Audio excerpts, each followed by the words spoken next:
እንዳንቺ አይነት አረመኔና እንደሱ አይነት ማሰብ የማይችል ሰው ማየት ሰልስቶኛል። አባዬ ተረጋጋ እንጂ እየተቆጣህ ነው። እኔ ተረጋግቻለሁ። ተረጋጋ ስትለኝ እንደምን ታፈለዋለህ? አባዬ እኔ እኮ ቤቴ ነው። ቤትህ ነው? ኧረ ማን ሰጥቶ ቤቴ ነው ትላለህ ደግሞ? አረ ተረጋጋ አባዬ። ተረጋጋ ተረጋጋ አትበለኝ። አሰማኝም እንዴ? እሺ ቆይ ምን ላድርግ? መጀመሪያ ሚስትህን ይዘህልኝ ውጣ። ሚስትህን? አዎ ሚስትህን። አባዬ እኮ ልክ ነው የተናገረው። ሚስት ነኝ። ሰምኛለሽ? ወረቀት ብቻ እኔና አንቺ ባልና ሚስት ያደርገን። አባዬ ይሄን ያልካስቸገርኩ እወጣለሁ። በቀን በድፍረት ትጓዛለህ ማለት ነው? ማን እንድትወጣ ያደረገ? ማን ይመስልሃል? ያው ያሳቀተኝ ካለ አይሆንም። ሆነ። አሁን ነፃ ነኝ። ምን እንደሚያሰጋኝ ታውቃለህ? በባዶ መቅረት። ምን ነው ውጪ ስትሆን ምላስ ረዘመ። አንተ አግድ ማድግ ጨለማን ተገና አድርገህ መጣህ እንጂ ፊት ለፊት አልገጠምከኝም። እና አንተ እኔን እመታለሁ እያልከኝ ነው? ለማንኛውም በመርፌ ቢወጉ የምተነፍስ ነው የሚመስለኝ። ነገር ግን ህግ ያለበት ሀገር መሆኑን አትርሳ።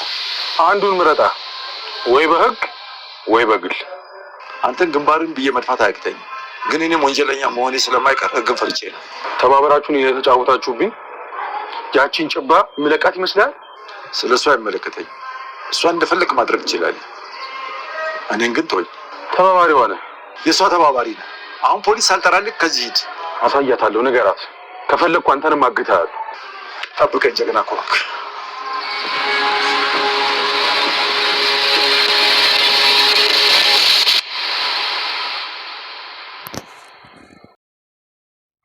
ሰላም ሰላም፣ ውድ ቻናል ቤተሰቦች አስትሮ ነኝ። ዛሬ ደግሞ በሌላ ቪዲዮ መጥተናል ማለት ነው።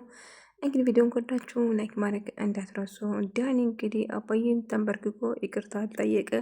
ጓቱ ሰብስቦ ከቤት ሊወጣ ሲል አባዬ ዳኒ ተመለስ ብሎ ይመልሰዋል ማለት ነው። አባዬ እኔ እዚህ መኖር አልገባኝም፣ ይቅርታ ልታረግልኝ አይገባም። ብዙ ነገር አድርጋለሁ፣ ብዙ ነገር አጠፍቻለሁ። አዎ ልጄ ይቅር ብያለሁ፣ ግን በዚህ መልኩ ከዚህ ቤት እንድትወጣ አልፈልገውም እያለ ነበር። እናም ወደ ቤት ይመልሳል። ሻንጣው ወደ ቤት መልስ ቴና እዛ ነበረች። ቴና አባዬ መለስ አይደለም ፍቅር ታደረገልኝ እያለችው፣ አሁን የአንቺን ሴጣን ስራ የማስተናግድበት ጊዜ ላይ አይደለም፣ ተኝ በቃ ብቻዬን ተኝ ቴና እያለ ስጮው ነበር።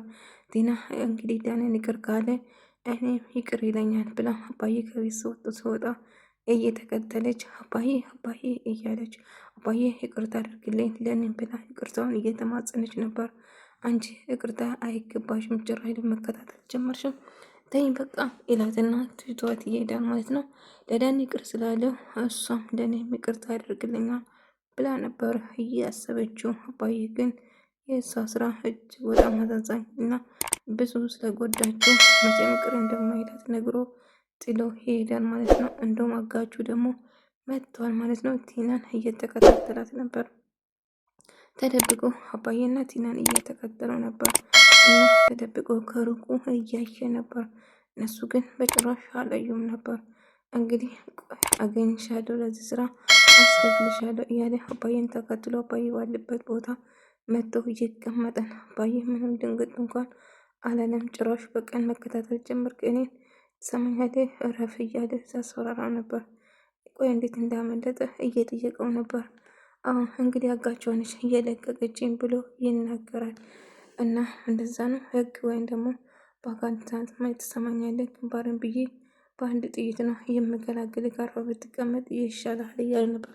አለዛ ፖሊስ ደውዬ እጠራለሁ ብሎ ፖሊስ ጋር ሲደውል እንግዲህ አንተ ጀና ቆንክ መቀመጥ ትችላለህ እና አባዬ ለፖሊስ መደወል ይጀምራል ማለት ነው። ከዛ ተናዶ ጥለው ይሄዳል ማለት ነው። ምክንያቱም ማን ለቀቀው ጤና ከሆነ እንደምሰራትና እንደምገላት ንገሪልኝ እያለ ነበር። አጋሹ እንግዲህ በድጋሚ ቲናን ያገኛትና ትሰምኛለሽ፣ እኔ የምፈልገው ገንዘብ ነው፣ 1 ሚሊዮን ብር እንድትሰጪኝ እፈልጋለሁ፣ አለዛ እገልሻለሁ፣ ምንም ምረት የለኝም እያለ ሳስፈራራት ነበር። ነገር ግን ቲና ይህን ገንዘብ ብኖረኝ እኔ ራሱ ለምን እዛ እቀመጣለሁ፣ እንኳን ይሄን አንድ ብኖረኝ ምንም የለኝም ትለዋለች። አላውቅም፣ ግን እኔ የምፈልገው ገንዘብ ብቻ ነው። አንቺ ስራን መጀመር። አዎ እኔ ገንዘብ ፈልጌ ነበር፣ ያንስ አድርጌ ነበረው። ነገር ግን እኔና አንቺ ብቻ ሆነን ቢሆን ኖሮ የጀመርነው ስራ በትክክል እንጨርስ ነበር። አንቺ ነሽ ጥፋተኛ እያለ ገንዘቤን ነው የምፈልገው ብሎ እያስፈራራት ነበር። ከዛ ዳኒን ታገኝና ዳኒ አጋዥ ሰው የመጡ አስፈራራኝ፣ ገንዘብ ካልሰጠሽኝ ብሎ እያስጨነቀኝ ነው ብላ ለዳኒ እየነገረችው ነበር። ታዲያ ምን ተፈጠረ? እውነትሽን ነው? አዎ እንደዛ እንግዲህ ፈረው በእኔም ፈረው እኮ በጣም እያላት ነበር። ነገር ግን ዳኒ ፈርቶ ሳይሆን እሷን እያስመሰላት ነበር። ሆኖም ግን እኔ ምንም ማድረግ አልችልም፣ ወደ ህግ መሄድ አለብኝ እያለችው ነበር። አንቺም እኮ ወንጀለኛ ነሽ እያላት ነበር። እንግዲህ ትሁት ካሌብ አስከፍተው ስለነበረ ጥፋቱን አምሮ ይቅርታ እየጠየቃት ነበረ። ነገር ግን ቅርብ እያለው ምንም ማለት አይደለም ብላ ትተዋለች ማለት ነው።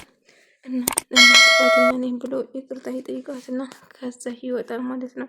ነገር ግን ትሁት አሁንም በንዴቷ አልለቀቀም። ካሌብ እንደ ውሻ ነበር ሲያመነጫጭቃት የነበረው። በዛ የተነሳ እጅግ በጣም ትናደድና ከዛ ሁሉም ቁጭ ባለበት አባዬ እስከ ዛሬ ከእናንተ ብዙ 6 ዓመት ስኖር አንድ ቀን እረፍት ወጥቼ አላቅም፣ ግን አየር መውሰድ መከልከል አልችልም፣ አየር መውሰድ እፈልጋለሁ እያለችው ነበር። እና እያስፈራራሽን እኮ ነው እያላት ነበር። ዝም በል አንተ እያለ ካሌብ። ነገር ግን ትሁት እንግዲህ አባዬ አሁን የመጣ አንተ መጥፎ ሰዓት ላይ አይደለም ጥሩ ላይ ነው ያለክ፣ ስለዚህ አባዬ ቤተሰቦች ጋር መሄድ እፈልጋለሁ ብላ ትሁት ትናገረዋለች ማለት ነው። ልጄ እርግጠኛ ነሽ እንዴ እያላት ነበር። ካሌብ በቃላቶቹ እያስከፋት ነበር። እንደውም እያለቀሰች አይ አሁንስ በቃኝ እያለች ወደ ክፍል ትገባና ማልቀሷን ትቀጥላለች። አባዬ ልጄ እንደዚህ ተከፍተሽ ላይሽ አልፈልግም የኔ ወድ ልጅ እያላት ዘባብላት ነበር። አባዬ አሁን ከዚህ መሄድ አለብኝ እያለችው ነበር። ነገር ግን ቴናና እንደውም አባዬ ቁጭ ብለው ካሌብ በቃ ሰልችታችሁኛል፣ አስጠላችሁኝ ከቤቴ ውጡልኝ ብሎ ካሌብ ከቤት እንዲወጣ አባዬ እኔ ከቤቴ ወዴት ሄዳለሁ እያለ ነበር። ይሄ ቤት ያንተ አይደለም ካሌብ፣ ስለዚህ አሁን ከዚህ ቤት እንድትወጣ እፈልጋለሁ እያለው ነበር። ነገር ግን ካሌብ እጅግ በጣም እናደዳለ። ሚስትን ይዘህ ከዚህ ውጣልኝ ስል ሚስትህ አዎ ወይ እኔና አንቺ የወረቀት ጋብቻ ነን እንጂ ያለን ባልና ሚስት አይደለንም በማለት ይጫወን ጀመረ። ነገር ግን አባዬ በቃ እኔ ብቻ የተወኝ ቤቴን ለቃችሁ ውጡልኝ ላያችሁ አልፈልግም በቃ አስጠላችሁ እያለ ነበር። ካሌብ እጅግ በጣም ተናዶ ጥሎ ይወጣል። አባዬ ማለት ነው። እንግዲህ በድጋሚ ገንዘቤን ካላመጣሽልኝ በጭራሽ ላይሽ አልፈልግም፣ ትሰምኛለሽ? ገንዘቡን ካገኝሽ ብቻ ነው ድግሜሽ ማገኝሽ። አይምቲ ከሆነ ደግሞ ወደ ሌላ ጉዳይ ወደ ሌላ እንድገባ አትገፋፍኝ። እኔ የምፈልገው ገንዘብ ብቻ ነው። ስለዚህ ገንዘቤን እንድትሰጪኝ እፈልጋለሁ እያላት ነበር። ትሁት እንግዲህ ወስናለች ለመሄድ ማለት ነው። እንግዲህ ከዳኒ እያወራችው ከካሌብ ጋር መስታወት ነበር። እንግዲህ ካሌብ መሄድ እንደምትፈልገው ደጋግማ ስትነግር ነበር ማለት ነው። ዳኒም ምን እንደተፈጠረ ትሁትን እየጠየቃት ነበር።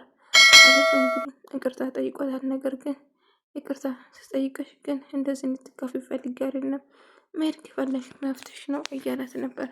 ካሌብ እባክህን መጥፎ ነገር ተነጋግረን መለያየት የለብንም፣ ይህናል አብረን ቆይተናል እያለችው ነበር። ነገር ግን ካሌብ እባክሽ አትጂ ብሎ እየለመናት ነበር። ነገር ግን መሄድ አለብኝ እያለችው ነበር። እንዳትሄድ ብለምናቱም ግን መሄድ አለብኝ ብላ ተወስናለች። ጠረጴዛ እያወጸዳች እያለች ዳኒ መጦና ትሁት ምንድነው ደስታ ጠፋብሽ? የተፈጠረ ነገር አለ እንዴ? የልትሄጂ ነው እያላት ነበር። አይ መሄድ አለብኝ እያለችው ነበር። እንግዲህ በመጨረሻ አሁንም ገንዘቤን እያለ በተደጋጋሚ ቲና ማግኘት ይጀምራል ማለት ነው። ያንን ገንዘብ ካላገኘሽ የማደርገውን ነገር አታውቂም፣ ደግመሽ ገንዘቡ ሳታገኝ ፊት ለፊቴ እንዳትቆሚ እያለ ሲያስፈራራት ነበር። ትሁት ደግሞ ቤተሰቦቿ ወይም ደግሞ እህቷ ጋር ስልክ እየደወለች ማምጣት እንደምትፈልግ እየነገረቻት ነበር። አባዬም ናፍቆሻል ቶሎ ነይልኝ እህቴ እያለቻት ነበር። እና መጨረሻ እንግዲህ ትሁትን ለመሄድ ትወስናለች።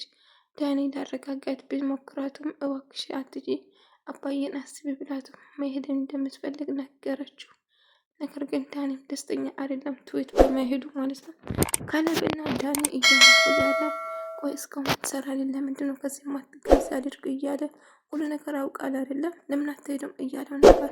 አባዬ ነው እንድቆይ የፈቀደልኝ እያለ ነበር። ሊሄድ ነበረ ግን አባዬ ነው እያለ አረ እንደዛ ነው በጥቂት ነገር ነው አባዬን የሸወድኩ እያለው ነበር።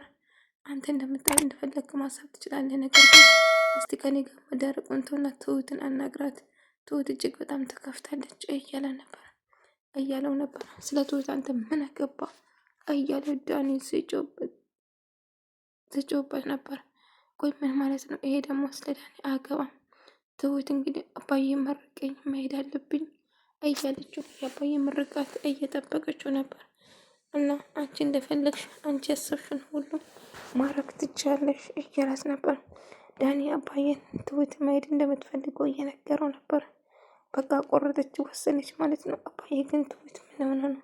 ምን ተፈጥሮ ነው እያለ እያናገራት ነበር። ግን ምንም ታሳመነ አልቻለም። ትሁት ልብሷን እያስተካከለች ልትወጣ ወሰነች ማለት ነው። እንግዲህ አባዬ አንድ ነገር ወደዚህ ደርሼ መጣ ነው ብሎ ዳኒ ከቤት ሲወጣ እያየው ነበር። አባዬ ትሁት እየሄደች ነው፣ እባክሽ እስቲ ለማሳመን ሞክረ እያለው ነበር።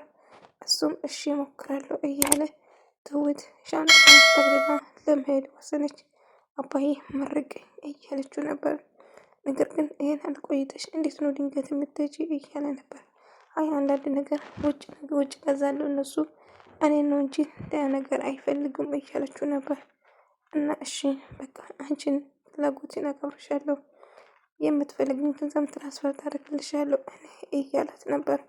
እሺ አባዬ አመሰግናለሁ፣ በቃ አሁን መሄድ አለብኝ ብላ አባዬን ታቅፈዋለች። ምክንያቱም አባዬን ብዙ ጊዜ ህይወቱን ለማዳን ብዙ ነገር ስታረግ ነበር ማለት ነው። እንግዲህ በመጨረሻ ትሁት ቤቱን ለቃ ትወጣለች። ካሌብም በጣም ይናደዳል። አባዬን በጣም ከተሰነባበተች በኋላ ካሌብ እሷን ለማሳመን ብዙ ነገር ለማድረግ እየወሰነ ትሁት እንዳትሄድ እያላት ብየለመናትም ቢሆን ነገር ግን እሷ መሄድ ሞት እንደወሰነችው ነገረችው። ከዛ አባዬን እየተሰነባበተችው ነበር። ደህና ሁን አባዬ፣ ራስን ጠብቅ እያለችው እያለቀሰች ስትሰናበት ነበር። ነገር ግን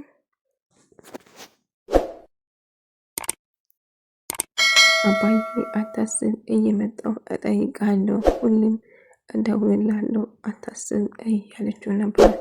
ልጄ አንቺ ልጄ ጭምር ነሽ፣ ሰራተኛ ሳትሆኚ ልጄ ነሽ። በማንኛውም ሰዓት በር ክፍት ነው፣ እንድትመጪ እፈልጋለሁ እያላት ነበር።